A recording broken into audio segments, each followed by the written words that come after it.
Muchísimas gracias por acompañarnos en nuestra mesa plenaria Lengua, Identidad y Migración. Es un honor para mí ser moderadora de esta mesa en la que contaremos con la participación de la doctora María Luisa Parra, de la doctora Rebeca Barriga y del escritor y poeta Mardonio Carballo. Comenzamos. Si gustan podemos movernos hacia el espacio de acá cada que alguien pase para poder ver la exposición. Tenemos 20 minutos para cada exposición y comenzamos con la doctora María Luisa Parra Velasco, doctora en Lingüística Hispánica por el Colegio de México, psicóloga por la UNAM, forma parte del Departamento de Lenguas y Literaturas Romances de la Universidad de Harvard, cuenta con una trayectoria de más de 15 años en las áreas de adquisición de segunda lengua y el desarrollo del niño bilingüe. Es pionera de los cursos de español para estudiantes latinos y español para estudiantes latinos conectando con la comunidad. Nos presentará el día de hoy el trabajo Identidad y Migración en las comunidades bilingües de los Estados Unidos. Gracias. Bueno, muchas gracias a todos. Estoy muy contenta de estar aquí. Quiero agradecer principalmente a la Cátedra Alfonso Reyes por la invitación, a Inés Sáenz Negrete, Ana Laura Santamaría y Julio Ortega por su interés en este tema tan importante que son las lenguas, la migración y la identidad. Y estaba yo realmente fascinada de escuchar la mesa anterior porque yo voy a hablar sobre otro tipo de medio ambiente, otro tipo de conexiones, redes de seres vivos y otras especies que son los estudiantes y los maestros en el contexto de migración y de la educación bilingüe.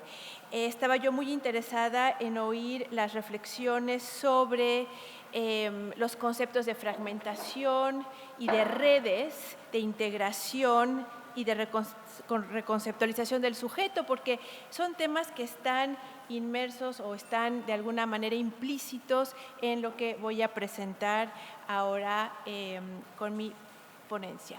Entonces, los objetivos van a ser reflexionar sobre el significado que tiene nuestra lengua. Pocas veces nos detenemos a pensar en los significados de nuestra lengua, el español, su uso en diferentes comunidades para los jóvenes de origen mexicano en Estados Unidos y aquellos que ya están retornando, dadas las políticas migratorias de este país, bueno, de Estados Unidos, y subrayar, pero también reflexionar sobre la importancia de nuestro quehacer como docentes.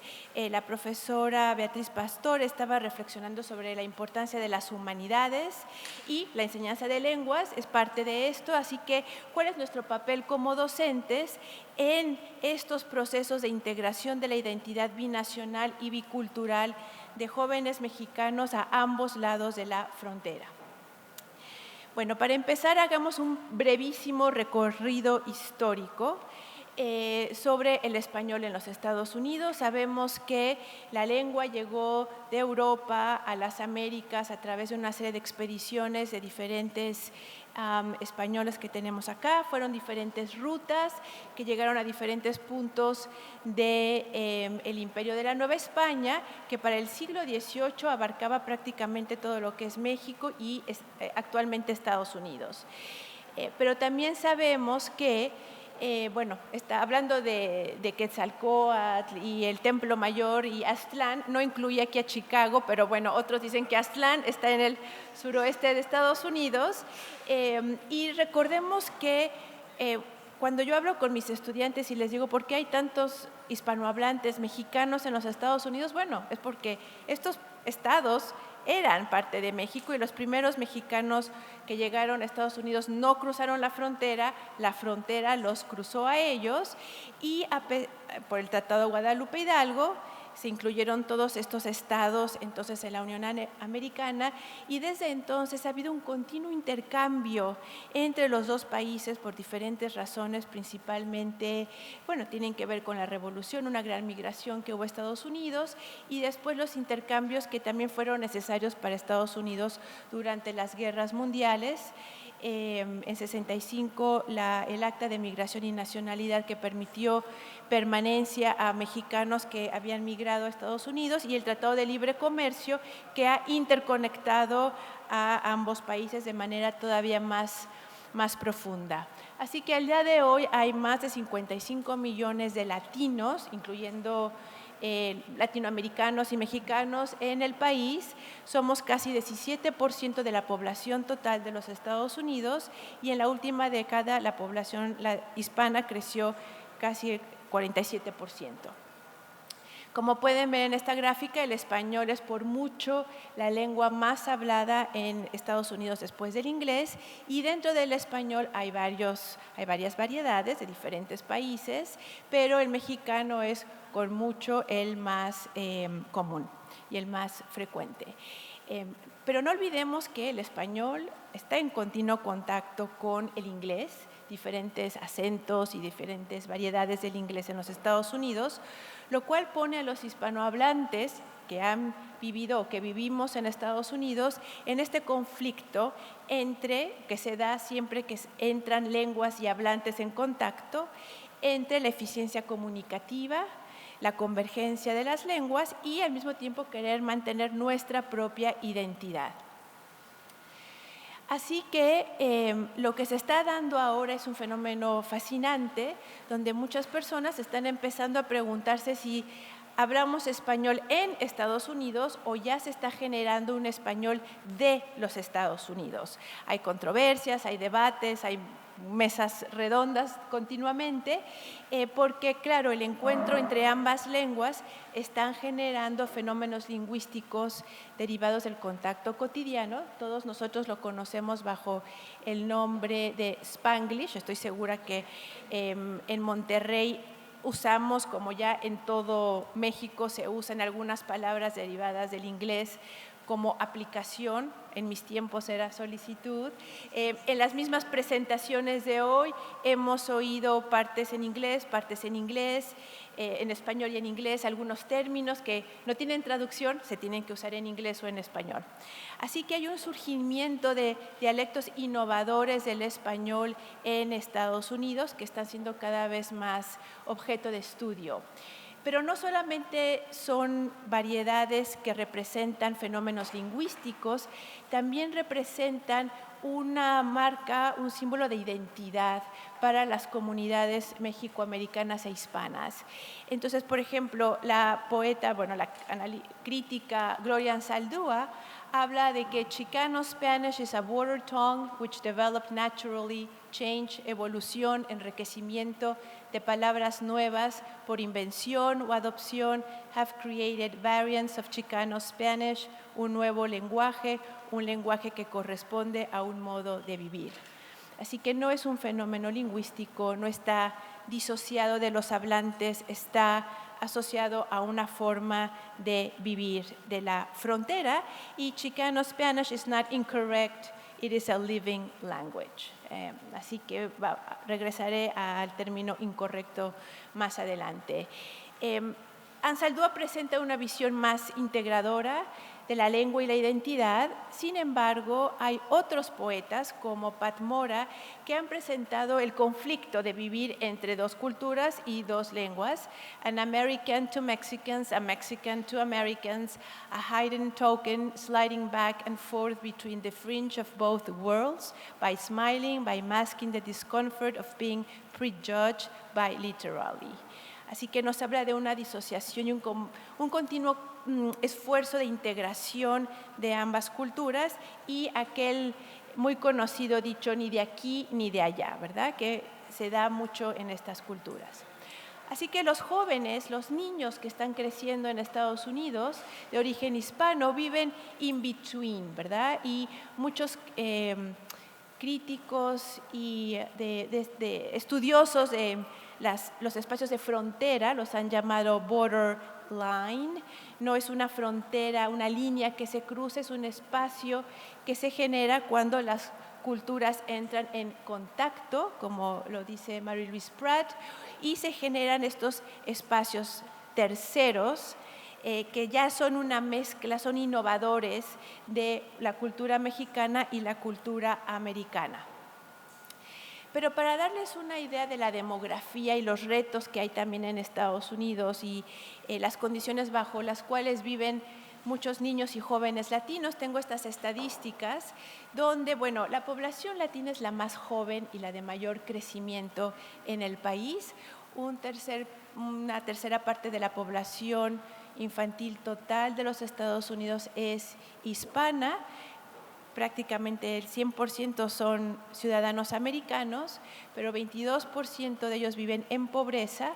Hay una tasa de graduación del 55% de prepa y tienen la tasa de deserción escolar más alta en los Estados Unidos, así que es una población sumamente vulnerable también. Más, bueno, lo que ya sabemos ahora, que se vive con la amenaza de ser deportados o separados de las familias. En términos de uso de lengua, tenemos un espectrum. Voy a presentarles una gráfica sobre ello, pero digamos que la preferencia es el bilingüismo. Casi todos ellos se ubican en prácticas bilingües con sus pares. Incluso en la tercera generación, casi 40% de los jóvenes mantienen algo del español. Así que el español es una de las lenguas con mayor permanencia y que se puede pasar de generación en generación, a diferencia de otras lenguas que tienden a perderse con mayor rapidez de una generación a otra.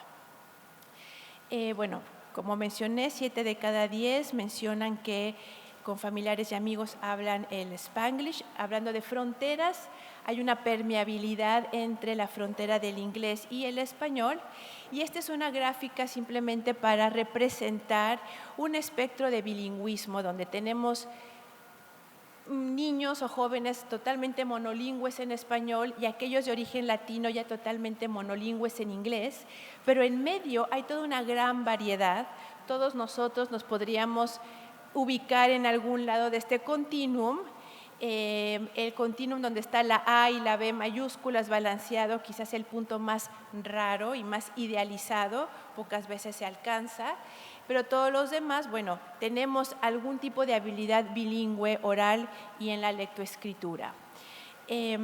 Con este rango de bilingüismo viene un importante conocimiento intercultural, ya que los niños y jóvenes van de una cultura a otra continuamente y tienen identidades etnolingüísticas complejas. Ya Agustín Fernández Mayo hablaba de la complejidad y del realismo complejo, y vamos a ver que este es un ejemplo más allá de la tasa, ¿no? Pero es un realismo muy, muy complejo, una realidad muy compleja que viven los estudiantes. Ahora, es muy interesante que en los últimos 20 años los niños latinos están empezando a entrar a las preparatorias y a las universidades con cierto conocimiento del español y quieren expandir y aprender ese más español y reconectar con sus raíces culturales y quieren clases de español. Sin embargo, la típica clase de español como lengua extranjera no es el lugar para ellos, porque el español no es una lengua extranjera, así que últimamente ha habido un incremento importante de cursos de español como lengua heredada, en español y en muchas otras lenguas también, donde el objetivo es expandir el dominio de las lenguas y reconocer su valor cultural. Esta es una foto del último grupo de estudiantes que tuve. Aquí estoy yo, para que vean que sí trabajo. Y es fascinante recibir estos estudiantes en el salón de clase, porque cuando yo les pregunto por qué quieren estudiar español, tienen una serie de respuestas muy interesantes, empezando porque su abuelita o su mamá dicen que no hablan bien español. Mi colega Kim Potosky en la Universidad de Illinois en Chicago hizo una encuesta a estos jóvenes y los jóvenes hablaron sobre su sentir, sobre su español, y muchos de ellos mencionaron que hablan un español del gueto, lo cual quiere decir que ya tienen una noción sobre lo que es el español correcto o el buen español. Aún en términos sociolingüísticos eso no existe, pero ellos ya tienen internalizado ese mensaje. Ellos saben que los estudiantes de español como lengua extranjera, como segunda lengua, saben que es el subjuntivo, el pluscuamperfecto del subjuntivo y cuándo usar los condicionales. Ellos no lo saben, no saben la terminología aunque lo sepan usar, pero pueden hacer esa distinción. Y también saben que su instructor o su profesor es la autoridad, que ellos realmente no tienen mucho que aportar, aunque esto, bueno, evidentemente no es así. Entonces, una posibilidad para acercarnos a este pensamiento de los estudiantes latinos y organizar las clases de español es una perspectiva normativa donde al Spanglish se le ve como el gran problema, está lleno de errores, hay que limpiarlo, lo cual hay gente que responde a este mensaje y se pone a estudiar muchísimo, pero en general la gente, los jóvenes, no responden a este mensaje, se inhiben, lastima la autoestima y sobre todo disminuye las posibilidades de que quieran estudiar español, porque dicen, bueno, ¿para qué lo estudio si de todas formas lo voy a hablar mal?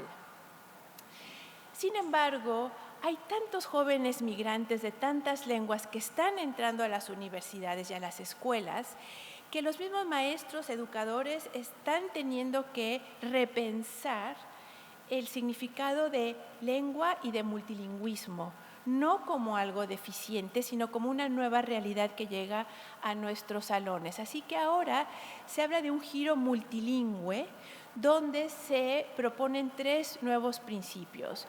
Uno de ellos es evitar ya la comparación entre monolingües y bilingües, donde el monolingüe es el que habla bien, ¿verdad? Otro principio es el rechazo a la noción del multilingüe como deficiente, sino que ahora se propone que el bilingüe se conciba como alguien multicompetente. Hay diferentes niveles de competencia, pero todos podemos ser competentes. Y que es un perfil diferente, pero legítimo también. Así que parte de mi trabajo se ha desarrollado bajo nuevos principios básicos pedagógicos para trabajar la enseñanza de lenguas en estos contextos. Y solamente voy a mencionar 5 por cuestiones de tiempo, pero puedo hablar un poquito más después. Lo primero es diseñar un salón de clase que sea donde los estudiantes se sientan seguros y donde haya espacio para colaborar y donde sus voces puedan ser escuchadas como el material principal de conocimiento. Hay que validar y reconocer su lengua y sus usos híbridos. Esa es la base de partida para seguir construyendo. Tener una perspectiva sociolingüística de las lenguas en contacto. Elegir temas que integren los motores cognitivos y afectivos del aprendizaje. Digo, está muy lindo hablar de temas de la globalización, pero si el estudiante no se relaciona con esos temas, bueno, entonces no hay una conexión afectiva, que es lo que queremos reforzar en el estudiante. Así que los temas de familia, migración, frontera, identidad, incluso de globalización, pero con respecto a sus comunidades, son temas muy importantes para ellos. Hay que propiciar el conocimiento de 2 vías. No solamente es el maestro el que enseña, los estudiantes tienen mucho que aportar. En un salón de clase donde trabajo con estudiantes mexicanos, dominicanos, puertorriqueños, salvadoreños, es imposible que yo, chilanga, sepa las variedades de todos ellos. Así que necesito tener una perspectiva, una posición donde, ante la palabra chucho, que para mí tiene un significado, esté abierta la posibilidad de que chucho significa perro y no es el nombre de una persona, ¿verdad? En Centroamérica. Cuando se genera esa posibilidad de 2 vías de conocimiento, los estudiantes se animan a participar y reconocen el valor de su propia lengua que han aprendido de casa de sus padres y sus abuelos. Con esto quiero decir que también es fundamental desarrollar la conciencia crítica sobre nociones de qué es lo correcto, cuál es el buen español, cuáles son las variedades con prestigio. Son dimensiones sociales, históricas de la lengua, pero que a la hora de entablar un intercambio comunicativo, bueno, las lenguas no tienen valor por sí mismas, se lo damos nosotros a partir de nuestras posiciones sociales y culturales. Así que esta es la propuesta antropolítica que propone la profesora Ana Celia Centella, donde ella dice que lo importante es que desenmascaremos las relaciones de poder que se establecen en estos intercambios con estudiantes bilingües y monolingües principalmente, y reconocer la diversidad de relaciones de poder dentro de la comunidad latina en los Estados Unidos. Por ejemplo, no es lo mismo el español mexicano que el español caribeño, pero tampoco es lo mismo el español de un estudiante chicano al de un estudiante mexicano. Así que cuando tenemos ese tipo de actitudes,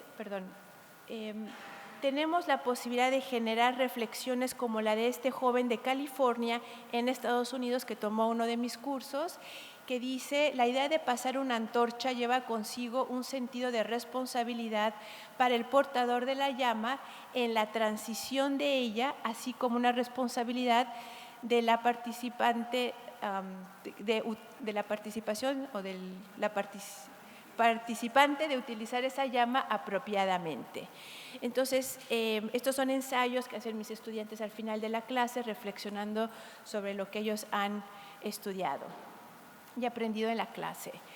Ahora, muchos de estos jóvenes están retornando ahora a México bajo situaciones de sumo estrés y, bueno, para que tengan alguna idea de las cifras, estamos hablando de más o menos 500,000 de jóvenes que han retornado, casi todos ellos menores de edad, están llegando a las escuelas, a las prepas, a lugares de trabajo, pero los principales retos tienen que ver con el español.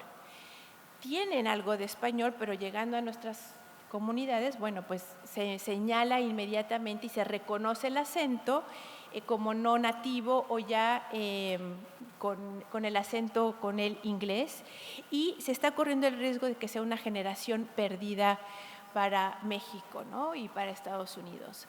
Así que estos jóvenes estos niños se están insertando en nuestros salones de escuelas públicas y van a representar una minoría más junto con los muchos otros grupos de lenguas indígenas que ya forman parte de nuestros salones.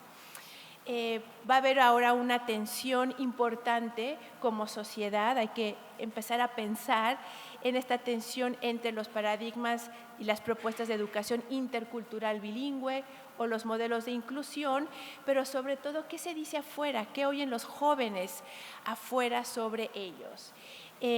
Voy a retomar esta cita de Elizabeth Buenabad, que hizo un trabajo con niños indígenas, donde ella les pregunta qué oyen sobre ellos para demostrar que el tema de la discriminación, aunque dentro del salón de clase queramos borrarlo y se adopte como un discurso político, educativo, fuera del salón de clase, los niños encuentran estos mensajes donde se les estigmatiza por hablar una lengua indígena. Y acabo de hablar con un estudiante en Puebla y le pregunté, bueno, ¿y ustedes hablan con los jóvenes retornados? Y él me dijo, bueno, no, pues la verdad es que no, porque como ya son gringos, entonces ya no acabó la frase, pero podemos intuir que como ya son gringos, pues ¿para qué hablamos con ellos, verdad?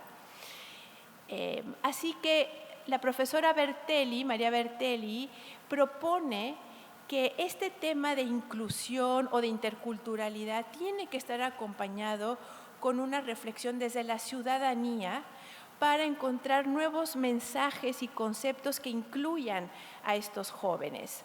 Y quiero presentarles para terminar el ejemplo de un trabajo de arte que hizo uno de mis estudiantes que tomó mi clase como ejemplo de integración de lo que puede significar un espacio educativo para que estos estudiantes integren sus identidades complejas.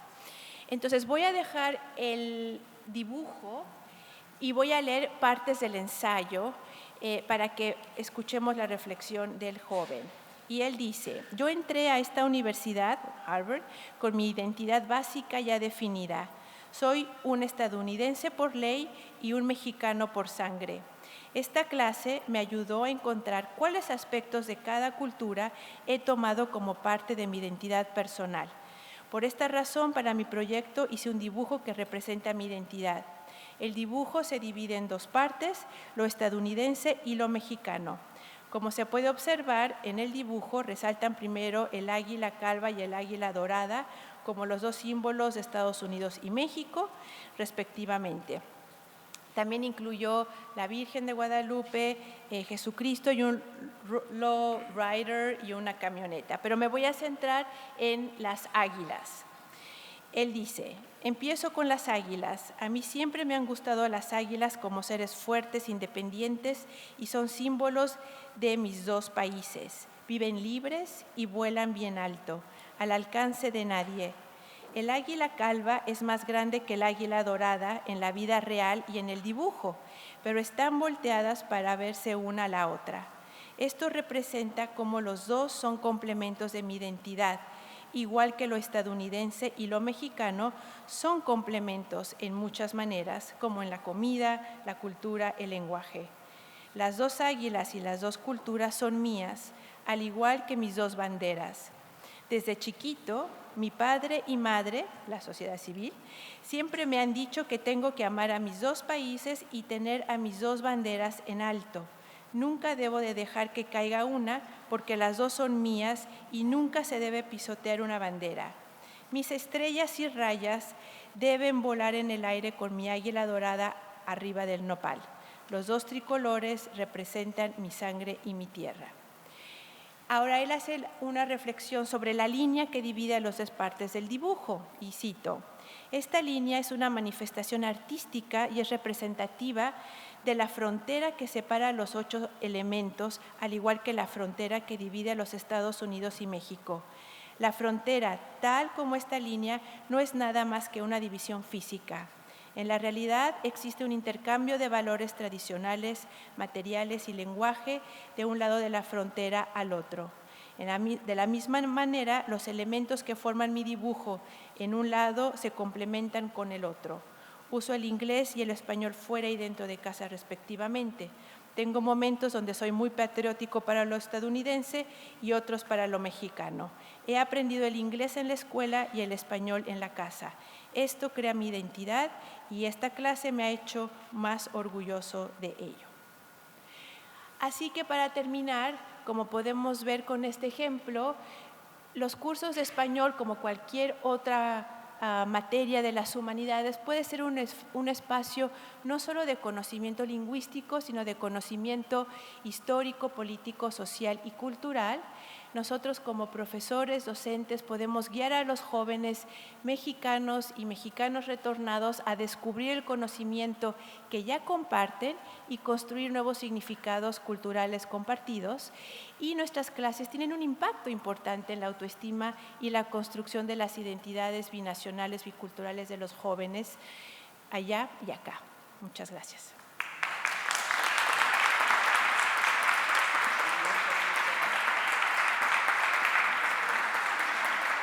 Muchas gracias a la doctora María Luisa Parra. Ahora tenemos el trabajo de la doctora Rebeca Barriga, titulado Lengua, Identidad y Migración en México. La doctora Barriga es doctora en Lingüística Hispánica por el Colegio de México, profesora investigadora del CEL, del Colmex. Sus líneas de investigación son adquisición y desarrollo del lenguaje infantil en años escolares, políticas de lenguaje en México, lingüística y educación, historia de la lingüística en México. Pertenece al SNI nivel 3 y a la Academia Mexicana de Ciencias. Muchas gracias, doctora. Muchas gracias. Bueno, pues muchas gracias por la invitación, que me causa una gran alegría por varias causas. En primer lugar, porque es el reencuentro con mi queridísimo maestro Julio Ortega, que no veo por aquí, pero que siempre es muy grato el reencuentro, y porque me encuentro con muchas gentes que significan mucho para mí. Están aquí mis antiguas asesoradas, que ahora son mis colegas, de las cuales estoy sumamente orgullosa. Y bueno, porque voy a hablar de un tema que a mí en lo particular me sobrecoge, me obsede. Y bueno, para variar, esto ya dice que se está actualizando, entonces de aquí a que se actualice no hago nada. Nada más díganme, para adelante, así. Muy bien, la ponencia de María Luisa Parra me sirve de mucho porque voy a hacer una comparación. María Luisa Parra está hablando de todos aquellos migrantes mexicanos que van a vivir a los Estados Unidos y que son hablantes de español en su origen. Y una vez que viven allá tienen que enfrentarse con el contacto con una lengua poderosa. Yo voy a hablar de otro tipo de contactos y de otro tipo de complejidades que hacen esto. Para empezar, voy a leer este epígrafe de Gloria, de uno de los poemas de Gloria Anzaldúa, que dice: para sobrevivir las fronteras hay que vivir las fronteras. Entonces yo creo que este México transatlántico y el subtítulo que le pusieron a esta reunión, México en el mundo y el mundo en México, es muy interesante, porque hasta dónde llegan las fronteras y hasta dónde hay que aprender a sobrevivirlas para vivirlas. Muy bien, el caso es que yo voy a hablar de las lenguas indígenas mexicanas, las lenguas originarias en México. Lo diferente de lo que nos estaba mostrando María Luisa Parra es que el español es una lengua muy fuerte, es una lengua de romance, una lengua que tiene una tradición, una historia, una literatura. Las lenguas originarias de México no gozan de ese privilegio. Son lenguas que siempre han estado estigmatizadas, que antes de la llegada de los españoles a México ya tenían muchos conflictos entre sí, había pueblos dominantes, había imperios, se habla del imperio náhuatl a la llegada de los españoles, y que son muchas, y como todos los que estamos aquí sabemos que cada lengua aporta una visión del mundo, una manera de verlo, de sentirlo y de vivirlo. Estas lenguas están en peligro de extinción, estas lenguas originarias están en peligro de extinción y como han dicho varios lingüistas, cada vez que una lengua desaparece una forma de ver el mundo, una forma de organizarla y una forma de estructurarla. Entonces, bueno, estamos en una situación muy difícil que tiene una historia muy larga a lo largo de la historia de México y claro, esta situación tiene muchas causas. Por el momento yo me voy a parar en tres de estas causas, que son el plurilingüismo, la migración y la identidad, que es, digamos, el nombre que le da vida a nuestra mesa. Muy bien, entonces, esta triada de situaciones es dinámica y es multifacética, para nada es estática. Nadie puede decir que esto sea así en determinado momento porque está cambiando, porque está evolucionando, porque el contacto con otras realidades y con otras lenguas hace que cambie. Pero para empezar, pues vamos a ver que la lengua esta de la triada. México es un país plurilingüe. El Instituto Nacional de las Lenguas Indígenas ha dicho que tenemos 68 lenguas indígenas con 364 variantes. Piensen ustedes lo que es esto, 68 lenguas con 368 variantes de 11 familias lingüísticas diferentes. ¿Qué quiere decir? Que estas familias tienen rasgos estructurales totalmente diferentes unos a los otros. La mayoría de estas lenguas no tienen escritura fonética. Ojo, subrayo, fonética. No quiere decir que no tengan otro tipo de escritura como los nahuas, que estaban a punto de dar el salto a la representación fonética a la llegada de los españoles y tenían una pintura riquísima en jeroglíficos. La otra parte de la triada, la migración, que es continua. Este movimiento es parte de la historia del hombre, no solo es parte de México, pero en México es un fenómeno muy, muy interesante esta migración, que es lo que origina, es contacto con otras visiones del mundo, con otras realidades que van a incidir directamente en la identidad. En la identidad, en este caso, es ser indígena, ser mexicano o ser qué. Porque un zapoteco es mexicano, pero a la vez es zapoteco, pero a la vez no sabe qué es. Muy bien. Entonces, la diversidad lingüística, Babel o Pentecostés, para quienes conozcan estos mitos religiosos, Babel es el castigo de Dios porque los babilonios querían saber cuál era su secreto, construyeron una torre para ver cuál era el secreto de Dios. Dios, Yahvé, se enojó tanto que dice el Génesis, embrolló las lenguas de los hombres y los dispersó. Es decir, Babel es un castigo. Sin embargo, en el Nuevo Testamento, Pentecostés es la llegada del Espíritu Santo. ¿Y qué quiere decir Pentecostés? Pentecostés es lo contrario a Babel. El castigo es ahora el don de las lenguas. Tener muchas lenguas es un privilegio.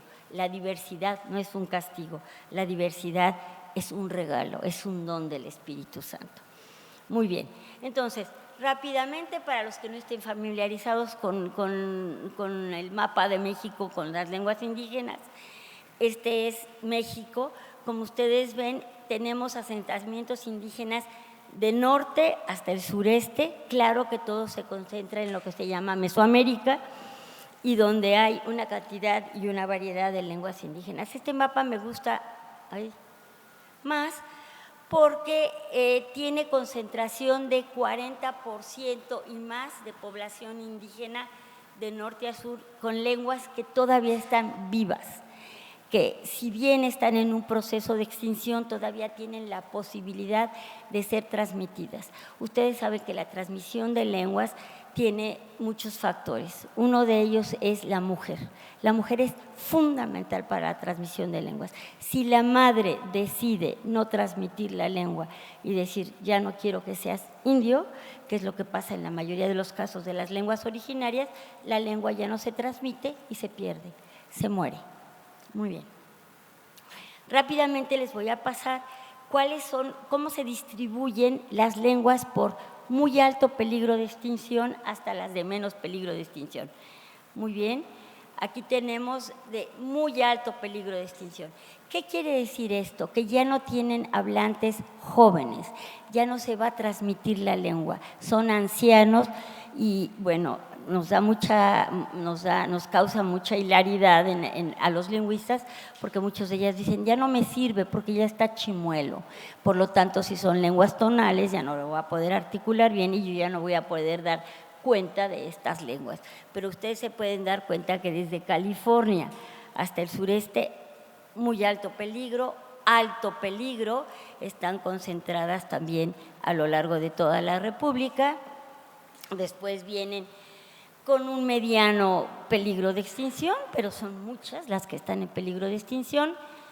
Hay otras que no están en riesgo inmediato. Estas son las que deberían de ser rescatadas, ser habladas, vivirlas. Dice un antropólogo lingüista francés, Agache, que para que un ser vivo muere, va a nacer, reproducirse y morir.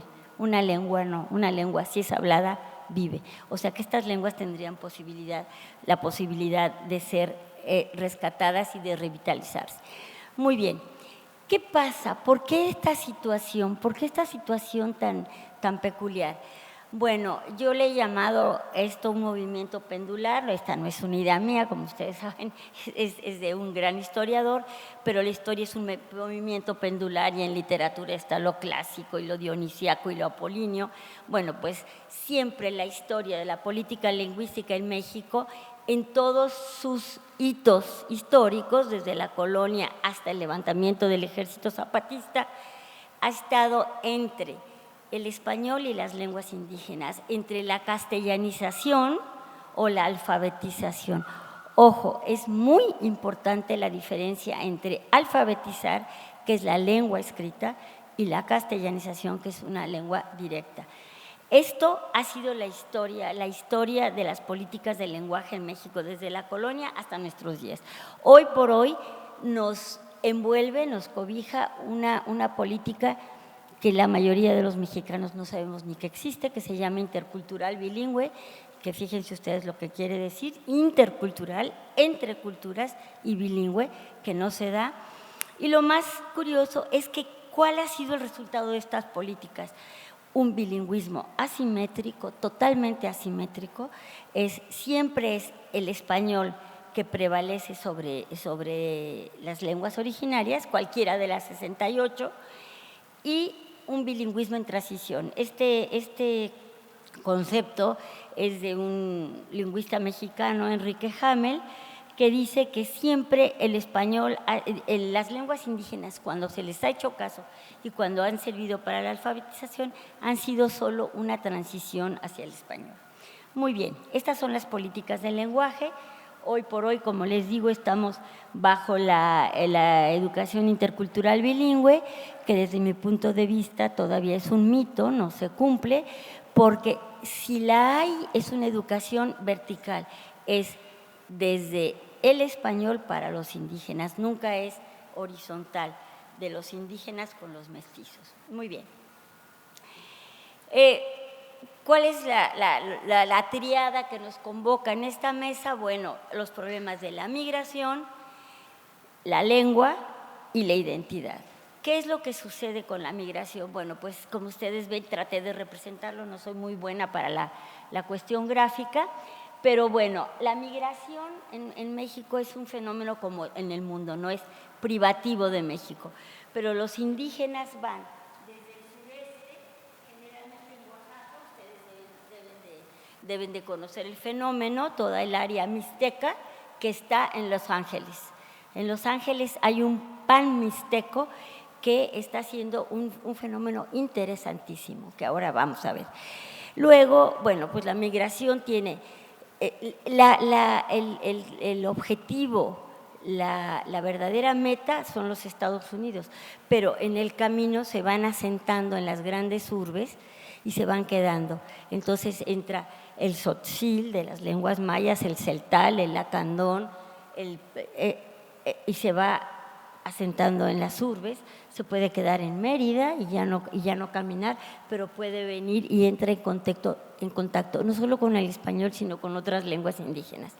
Estos movimientos migratorios son muy interesantes porque son de sur a norte, pero curiosamente, también internamente son de norte a sur. Y de repente en las escuelas tenemos niños no solo celtales de la zona maya, sino que tenemos niños seris, cosa inusitada, tarahumaras. Los tarahumaras no migraban y están migrando a las grandes ciudades. Muy bien, entonces esta es nuestra triada, que son las lenguas. En México no es la lengua, no es una sola lengua, es las lenguas originarias en contacto con la lengua mayoritaria, la lengua hegemónica. Muy bien. Y luego, detrás de esto, las políticas lingüísticas, el discurso. Ahora sí somos interculturales, ahora sí somos bilingües. ¿Bilingües de qué? Tendríamos que tener una educación español con 68 lenguas originarias. Muy bien. Ahora, todos estos tres fenómenos que acabamos de ver son dialécticos. Ninguno es estático. Todos tienen características y rasgos totalmente diferentes, depende del contacto y del contexto en donde se den. Bueno, la identidad es bastante si tuviéramos aquí un psicólogo o un antropólogo me reprobaría, pero yo traté de definirla de la manera más fácil y más accesible. Pues la identidad es la relación con uno mismo. La identidad viene de identitas, idem, lo mismo, yo mismo, quién soy. Es la percepción, los rasgos que tenemos atribuidos a nuestra persona. Pero curiosamente estos rasgos no solo son individuales, también se dan dentro de un contexto social muy interesante que va rompiendo la propia identidad con respecto al entorno. Ay, yo no sé ahí qué pasó, pero bueno. Y luego tenemos la identidad cultural que trae consigo valores, tradiciones, símbolos, lengua. Ese dibujo precioso que nos presentó María Luisa Parra de las dos águilas, bueno, pues son los símbolos, ¿no? El símbolo del águila devorando a la serpiente, pero del águila de los Estados Unidos, pero la Virgen de Guadalupe, pero Cristo sangrante, pero las líneas paralelas de la bandera mexicana, pero las estrellas de la bandera norteamericana. Es decir, también hay una identidad cultural y por último una identidad nacional.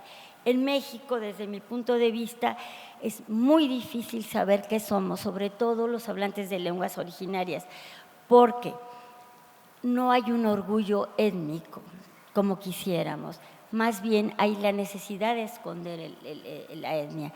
Y las madres, yo les decía que las mujeres son las que tienen en sí mismas el secreto de la conservación de la lengua, no quieren que sus hijos sean tratados como eso, como indios. Entonces, tú no dices que eres indio, tú no dices que hablas otra lengua, tú solo hablas español. Y hay casos verdaderamente sobrecogedores de niños que en la escuela tienen unas conductas muy extrañas porque tienen miedo de hablar, porque hablan un español marcado. Y entonces, ¿qué son? El himno nacional, estos valores y tradiciones son el himno, la bandera. ¿Cuál es la bandera de los tzotziles? ¿Cuál es la bandera de los zoques? ¿Cuál es la bandera de los seris? ¿Cuál es la bandera de los paipais? ¿Son paipais? ¿Son mexicanos? Pues sí, porque viven en México. Pero ¿qué les da la identidad nacional que se necesita para crear una unidad y una cohesión? Bueno, pues entonces, eso es la identidad. Uno mismo, pero frente al otro. Y yo creo que eso fue lo que se me saltó ahí en esa. Es muy interesante que la identidad solo se construye a partir también de lo que soy para el otro, cómo me percibe el otro, y se rompe cuando el otro me percibe como alguien que no vale, que es estigmatizado por su color, por su manera de hablar, por su manera de pronunciar. Muy bien. La migración. Bueno, pues es un movimiento de población. Aquí sí es comunitaria, es muy raro que migre un solo individuo. Son movimientos de migraciones que consisten en el abandono de un lugar el abandono ya tiene una carga semántica muy grande. ¿Y por qué? Pues porque se van a establecer en otra región. ¿Por qué? Generalmente por causas económicas y sociales. Siempre, generalmente es esto, o por persecución religiosa. Pero en caso de las lenguas originarias, huyen de sus comunidades, de sus entornos, porque hay hambre, porque la tierra está desgastada, porque ya se erosionó, porque no hay que comer, porque no hay escuela. Entonces van siempre buscando las metrópolis. Bueno, entonces ya sabemos que hay muchas clases de migración. Acuérdense que son fenómenos dinámicos, ninguno es estático. Es la migración forzada por causas económicas o por causas políticas. La migración voluntaria porque le voy a dar otro tipo de vida a mis hijos. Entonces, yo quiero dejar mi propio entorno, yo quiero dejar mi propia identidad. Puede ser definitiva, entonces ya no soy migrante, ya soy asentado, pero también puede ser temporal.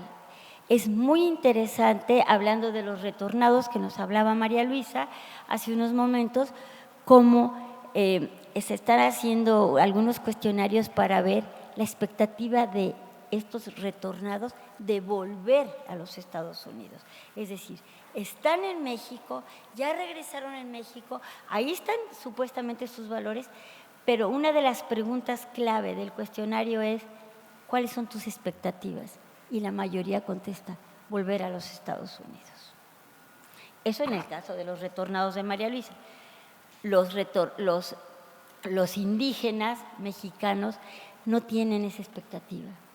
Ellos migran y no quieren volver a sus pueblos, porque en sus pueblos hay miseria y hay persecución, y porque ya no quieren ser indígenas.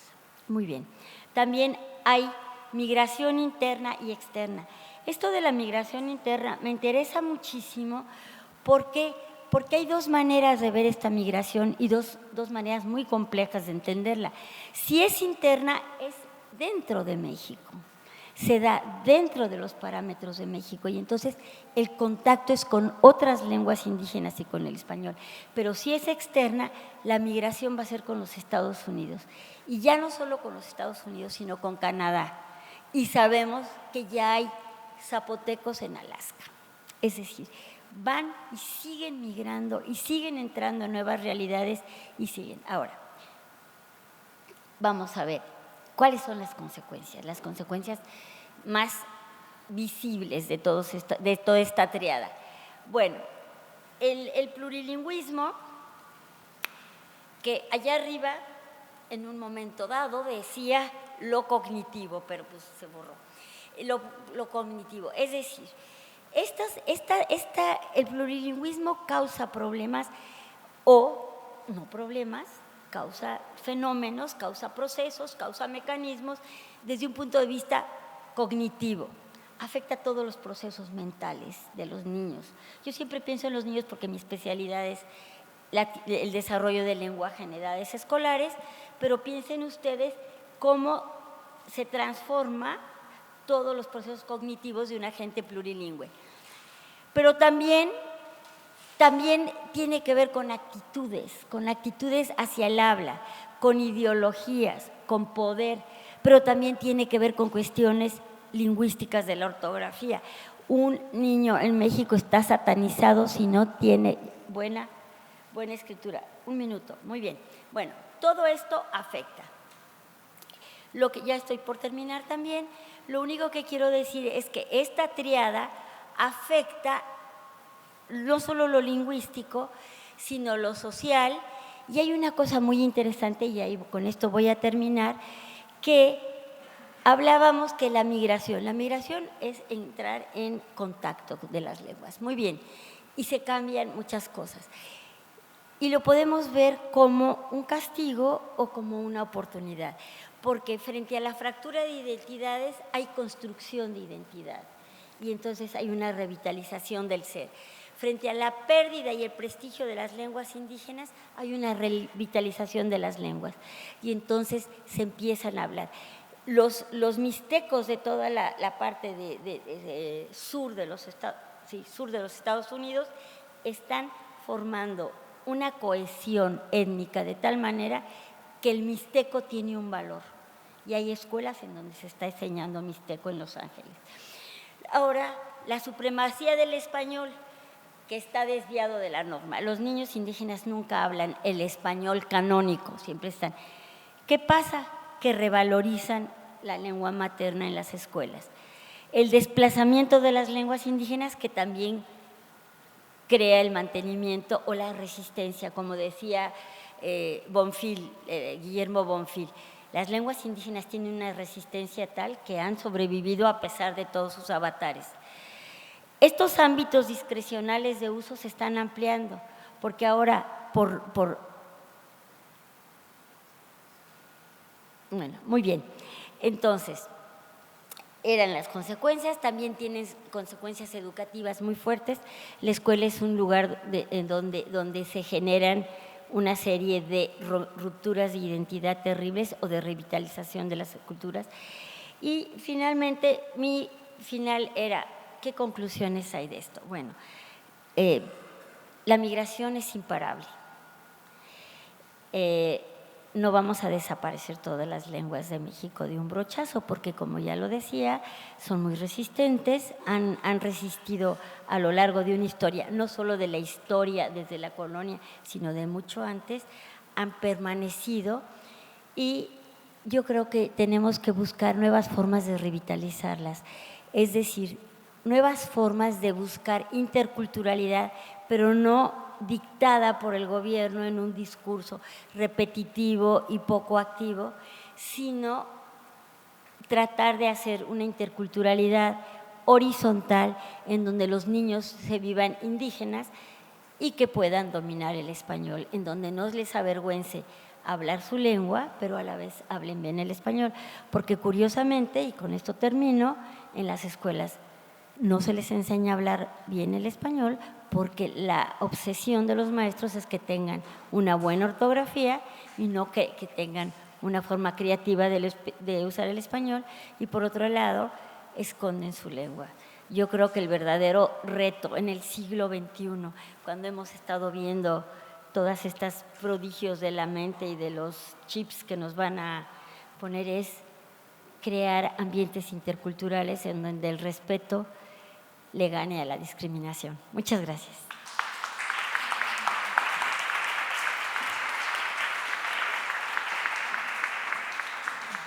Muchas gracias. Cerramos este ciclo con una interesantísima presentación de Mardonio Carballo titulada México y sus lenguas indígenas. Mardonio Carballo es poeta, actor y periodista mexicano. Su obra es bilingüe en náhuatl y castellano. Actualmente colaborador semanal en Ciro Aristegui en vivo en la sección Las Plumas de la Serpiente y conductor del programa de televisión La Raíz Doble para Canal 22.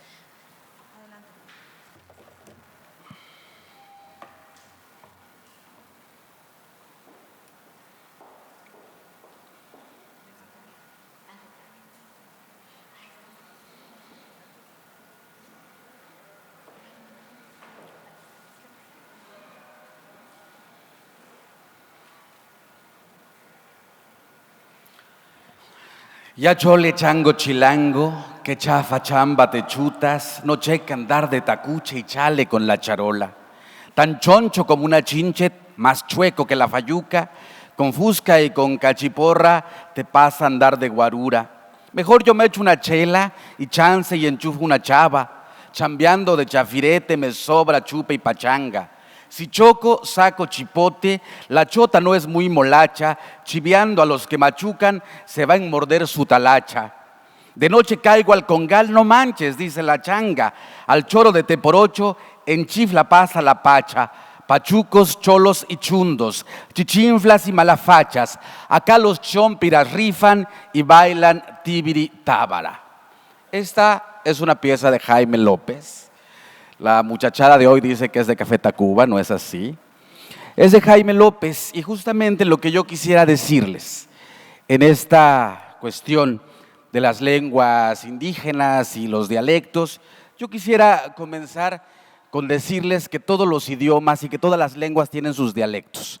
Primera gran, me parece, sorpresa y sorpresa que sea sorpresa en pleno siglo XXI, que no sepamos la diferencia entre dialecto, lengua o idioma. Todos los idiomas tienen sus dialectos. Esto que acabo de leer es un dialecto de los años 80, 70 en un barrio muy específico que es el barrio de Tepito en la Ciudad de México, y esto dicho por el propio Jaime López. Es decir, ustedes hablan un dialecto que habla en un tono norteño, por decir en Monterrey. Ese es un dialecto del español o mejor dicho, del idioma castellano. Para que vayamos poniendo como digamos, en la palestra el asunto de las lenguas y el asunto de los dialectos.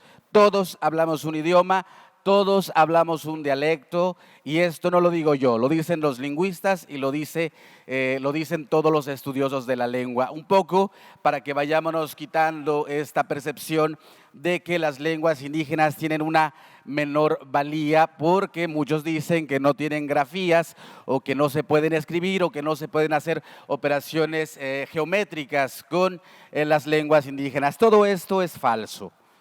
Todo se puede hacer con las lenguas indígenas de nuestro país. Como ya lo decían aquí, tenemos, se supone que 364 variantes dialectales de 68 lenguas indígenas. Yo diría que vayamos al número 69. Aquí no hay niños a los que podría ofender, así que yo siempre he dicho que en cuestión de lenguas, 69 siempre serán mejor que una. El que entendió, entendió. Porque son 68 lenguas originarias y el castellano, que dan maravillosamente un grupo de 69 idiomas en un país. ¿Pero qué pasa entonces en este país que solo se escucha el idioma castellano? Los medios de comunicación están todo el tiempo atiborrados del idioma de Cervantes, que maravillosamente es un gran idioma, pero no de las lenguas originarias. Un poco para hablarles de mi experiencia. Soy el primer indígena en México que tiene un programa de televisión a su cargo. Soy el primer indígena que llega a los medios de comunicación masivos. Y eso no habla bien de mí, habla mal del país.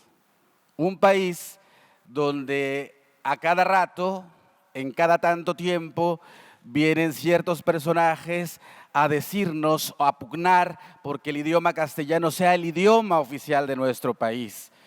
Estoy hablando de la Academia Mexicana de la Lengua, que cada en tanto empieza ahí a trabajar en contra de lo que hemos logrado los integrantes de pueblos originarios al intentar y lograr que las lenguas indígenas sean declaradas lenguas nacionales. Otra noticia, en México no hay lengua oficial, hay lenguas nacionales.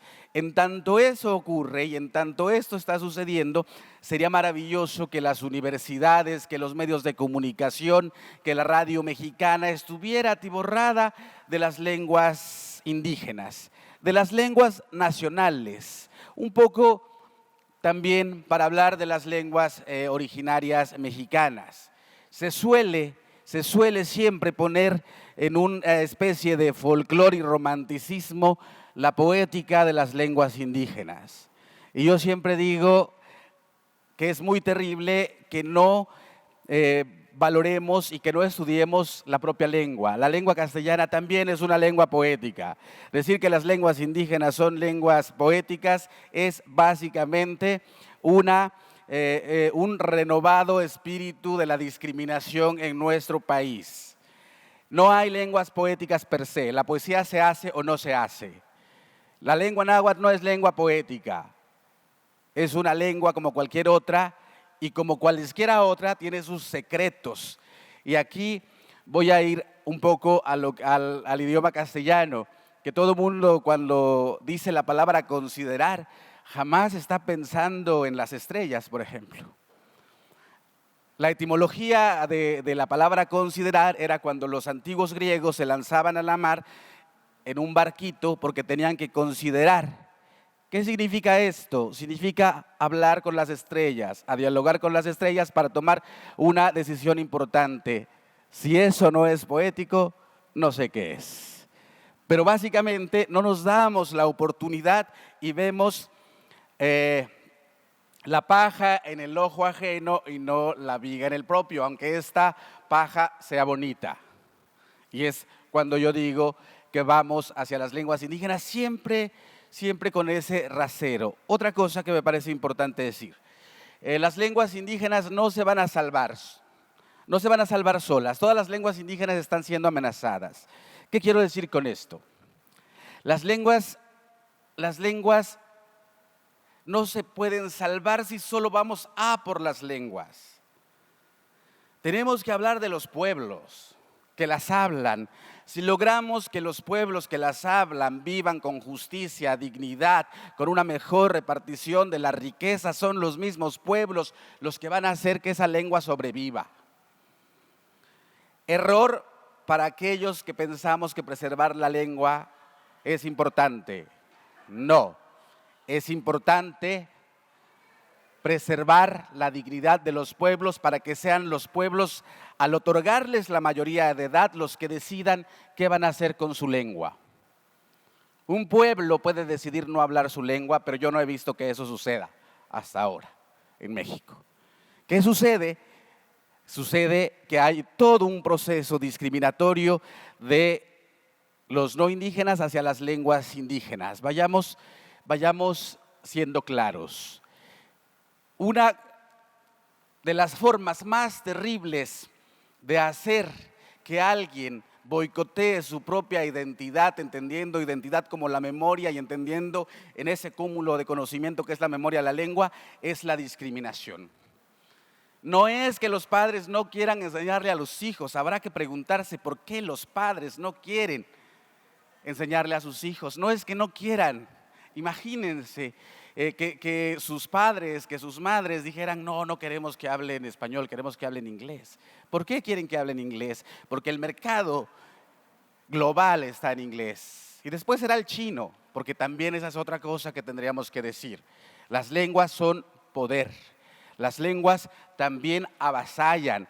Las lenguas también hacen el caldo gordo a un sistema que odia la diferencia. México, solo por ponerlo en nuestro país, México, yo antes que nada soy náhuatl. Al final, pero muy al final soy mexicano. La bandera no me representa, el himno nacional no me representa, el castellano no me representa, la fe católica no me representa. Todo ese conglomerado en el cual han puesto la identidad del mexicano para sustentar el exterminio de los pueblos indígenas no me representa. México es mucho más que eso. México son múltiples lenguas, múltiples banderas, múltiples preferencias sexuales, múltiples fes religiosas. 68, nada más para que, si la lengua es un mundo, eso quiere decir que cada mundo, es decir, que cada una de esas lenguas tiene su forma de amar, tiene su forma de nombrar al mundo. Y bajo esa lógica, entonces, México no es lo que nos han dicho que es decir, nos han mentido. ¿Para qué nos han mentido? Para construir un sentido nacional. De un plumazo, vía el mestizaje, nos dijeron los indios no existen, todo fue paz y amor, llegaron los españoles, se juntaron, se enamoraron, tuvieron hijos, somos mestizos. No es cierto.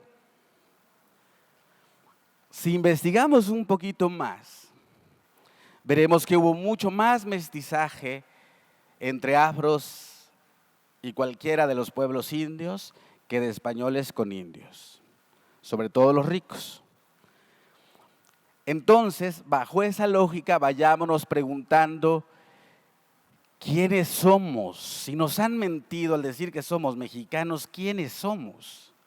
Sería importante que buscáramos quiénes somos. Y yo, por lo menos en el centro de la República Mexicana, yo siempre les pregunto, sobre todo yendo hacia atrás con la frase chilango de Jaime López, que todo el mundo nos dice chilangos a los que llegamos a la Ciudad de México para establecer nuestra casa en la Ciudad de México. Según el brevario cultural, esa es la definición del chilango. Pero entonces yo siempre pregunto, ¿de dónde eres?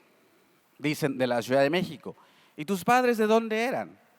De la Ciudad de México. Bueno, ¿tus abuelos de dónde eran? Ah, bueno, mi abuelo venía del Estado de México y bueno, el otro venía de Guanajuato. Y yéndonos más allá, siempre los pongo a investigar en su árbol genealógico en qué generación se perdió la lengua. Es decir, venimos de ese gran árbol genealógico que se llama México. El gran problema de México es que no se reconoce a los pueblos indígenas, que no se reconocen sus aportes. Hace rato le decía aquí a un compañero que reconocer que hay que incentivar al campo para que vuelva a ser esa potencia mundial de desarrollo genético que logra dotar del maíz al mundo. Eso hicieron los pueblos indios, ni más ni menos. Hacer al maíz, llevarlo a puntos importantísimos donde se necesitara nombre y vegetal. Y ahora compramos el maíz y ahora con la renegociación del Tratado de Libre Comercio se quiere entonces que compremos maíz en Brasil en lugar de potenciar a los pueblos que crearon al maíz. Hacerlo significa reconocer el aporte de los pueblos indígenas y este país tampoco está dispuesto a tanto. Cuando hablamos de la educación multilingüe, intercultural, siempre es una educación donde quieren que los indios aprendamos el conocimiento castellano, aunque este conocimiento nos lo den en las lenguas nuestras. Es decir, El Principito, que por otro lado es un gran libro, en totonaco. ¿Qué nos va a decir El Principito en totonaco? ¿Por qué no mejor buscamos las leyendas del dios trueno? Y las traducimos al castellano si quieren para que aprendamos todos lo que es la interculturalidad. Porque no nada más nosotros necesitamos aprender El Principito, ustedes necesitan saber también que nosotros tenemos muchos principitos. Y si no, aquí está el maestro Matos, que lo dice muy bien, y hace rato que te escuchaban, nada más breviario así, cuando hablabas de las ofrendas y que de múltiples huesos, de múltiples animales, y hablabas de la posición en la ofrenda. Nosotros en la ofrenda que hacemos a los muertos, porque ojo, nosotros hablamos con los muertos. Juan Rulfo no estaba errado, y Juan Rulfo abrevó de eso. Cuando nosotros hablamos con los muertos, hacemos una ofrenda donde la hoja tiene que estar colocada de cierta forma y el animal en turno para el tamal tiene que ir también de cierta forma, imitando las posiciones de las piezas que tenía el animal en vida. Es decir, eso que decías hace rato me recordó muchísimo a lo que seguimos haciendo nosotros. Y va por ahí, nosotros hablamos con los muertos. Nosotros sí le pedimos, imagínense cuando ocurre el rito de petición de apoyo a los muertos, porque uno se hace santo cuando se muere. Yo siempre digo que todos somos santos, pero después de muertos más. Y eso lo dice nuestra propia mitología. Cuando nos morimos nos hacemos santos un poquito.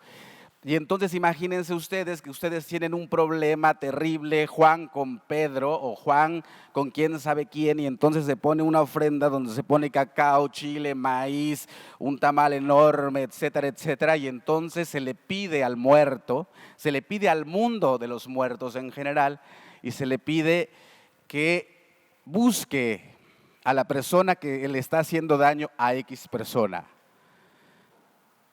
Y entonces no se busca ni al bueno ni al malo. Si el personaje que está haciendo daño al otro es malo, se busca al peor. ¿Qué quiero decir con eso? Y volvemos un poco a las concepciones de fe religiosas, lo bueno y lo malo. En este ritual no se busca al bueno, oye, convence a este pobre hombre que ya no se esté jodiendo este otro. No, se le pone una ofrenda y se le dice, chingatelo. Y eso me parece un poco también importante decir cómo es que la distinción es importante. Es decir, para nosotros es importante compartir este mundo, compartírselo a ustedes, como ustedes comparten el suyo, pero es mi deber decir que no ha ocurrido de manera simétrica, que no ha sido de forma equitativa, que hay muchas cosas, yo un poco contrario a lo que dicen, yo no creo que la lengua seri, por ejemplo, que tiene 1000 hablantes, esté en peligro de extinción. Porque si tú vas, todos hablan, los 900 habitantes de Punta Chueca y de Desemboque hablan la lengua, incluso los niños. Según yo, contrario a lo que mucha gente diría, esa lengua no está en peligro. Es decir, algo hemos hecho bien que en pleno 2018 se hablen 68 lenguas indígenas a pesar de todo, a pesar del imaginario, a pesar de la construcción del imaginario nacional. Porque lo que ha pasado con las lenguas indígenas es el Estado avasallándonos a los pueblos indígenas vivos. Yo por eso siempre digo, hablemos de las plumas de la serpiente, no de la serpiente emplumada, si queremos justicia, dignidad, paz en este país. Muchas gracias.